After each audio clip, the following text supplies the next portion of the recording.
Hello, we are back on the Fearlessly Curious podcast. And today I ask this very important question. Do you have a problem with procrastination? I do. And let's talk about it, because I know that procrastination causes a lot of discomfort, a lot of suffering for so many people. And there are different levels of discomfort and pain that procrastination causes. First of all, not getting that stuff done that you need to get done. And so you get yourself in trouble. And the domino effect of not delivering things to a timeline, it doesn't just affect you, it affects everybody who is involved in that project, in that conversation.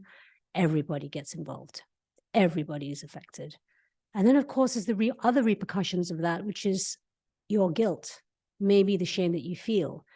And then the self-deprecating journey of downward spiraling thoughts that you have about yourself, how terrible you are, how unreliable you are, how ineffective, inefficient, how irresponsible, and the list goes on and on and on. So procrastination can be such a big problem. Procrastination leaves no one unscathed.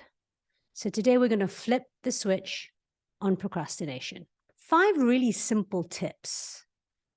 And I think the most important one is to get really clear on why you're doing this task, why you're doing this project. The minute that you're telling yourself, I have to do it because, well, there you go, I have to do it, that's already causing a tension within your system. We ultimately want to do things. We want to act from a place of joy, from a place of service. So if your why behind that task or project is because I have to, then I invite you to explore a different perspective. If the narrative behind doing something is because you should, there's another terrible, terrible word, then again, you're creating tension that is not an inspiring tension. It's not motivational. So drop the word should, find a different perspective, find the joy, find the service, make it not about you, make it about the people that are going to benefit from doing that project. Not because you think you should do it and not because you feel you have to. Step into a place of power. Choose to do it. Procrastination will not have a space to show up when you find a purpose in that task, find a purpose behind that project. So that's the first tip. Ask yourself why, find the why, connect with the why. The second tip is to create a routine, a set number of steps in a very particular order. That way you eliminate any possibility of not doing it. I don't know what to do. I don't know how to do it. I haven't got time, right? You've got a ritual, you've got a routine. It's very, very clearly set out. There are no spaces for any excuses whatsoever. Tip number 3, oh my gosh, remove your distractions. I know it might seem really obvious, but sometimes the most obvious, the simplest things are the ones that we miss. So phone, don't just put it in airplane mode, okay? Get it out of the vicinity of your point of view. Put it in the next room. You want to tell everybody in your house that you cannot be disturbed for X amount of time. You want to make sure you're rested. That is super, super important, because a mind and a body that isn't rested is very easily distracted. You could be distracted by daydreaming. So you want to make sure that you're rested. You want to make sure that you're hydrated as well. Keeping hydrated keeps the brain sharp. And when your brain is sharp, it's much easier for you to get focused. How else to remove distractions? Food. Anything at all that you feel stands out in your environment, remove it. We want to keep the environment that you're working in, that you're focused in, very, very streamlined, very clean, kind of boring. That way, you can't be distracted. Okay, the 4th tip.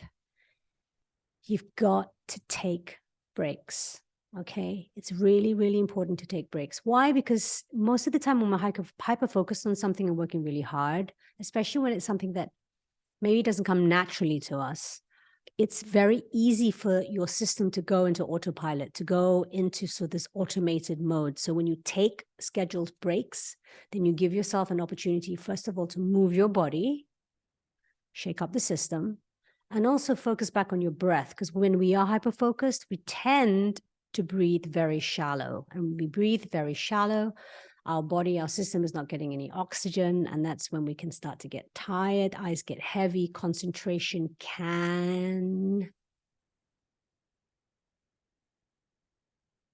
be distracted. So taking short breaks helps us keep motivated, helps us to boost the energy in your body to get the task done. And the last thing, the most important thing I feel that can really help with procrastination is to celebrate. You want to celebrate your wins. You want to feel good every step of the way that you are taking this task on, that you are progressing with this project, right? Don't wait for the project to end before you celebrate it. Every task, every step is a milestone for you to acknowledge and honor, because it's not a project, it's not a task that you particularly want to do. And so the fact that you've accomplished each step is a big win. And by celebrating that win, you acknowledge your ability. And when you acknowledge your ability, you inspire and you motivate yourself to go on to the next step. Always, always celebrate your wins. It is super, super important. Now, you and I both know that this podcast is called Fearlessly Curious, right? My value here, and the whole purpose of this is for us to be able to show up in life authentically. So we're getting curious about the little nuances, the little practices, the little habits, the struggles we have in life that are blocking us from showing up with fearless authenticity. So how does procrastination play in? Well, when we procrastinate, we find ways to block ourselves from showing up. For example, I know that I need to do this podcast, but there are certain items of this podcast that I don't enjoy doing.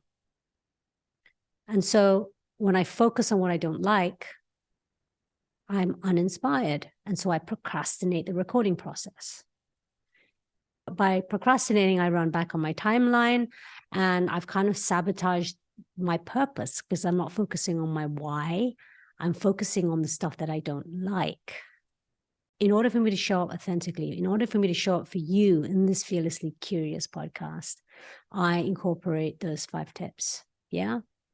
I remember my why. This isn't about me and what I don't like. This is about the impact that doing this podcast, that showing up and recording it and responding to your questions is having on your life. I want to be the person I didn't have when I was struggling. That is my why. So I focus on that. I set up my routine. I have set days and set times that I sit down and I record my episodes. There are certain steps that I take. People know not to call me, not to disturb me. I put my phone in the other room. The third one, I remove my distractions, right? Number 4, I take short breaks. I get up, I move, I stretch. Maybe I put one hand on my heart, one hand on my belly, take a couple of breaths, 3 deep breaths, and then I get straight back into it again. I don't break for too long because I'll get distracted. So short, sharp breaks. And of course, finally, every step of the way, I celebrate. When I take my break, I tell myself, yeah, you've recorded X number of minutes. Well done. We're nearly there.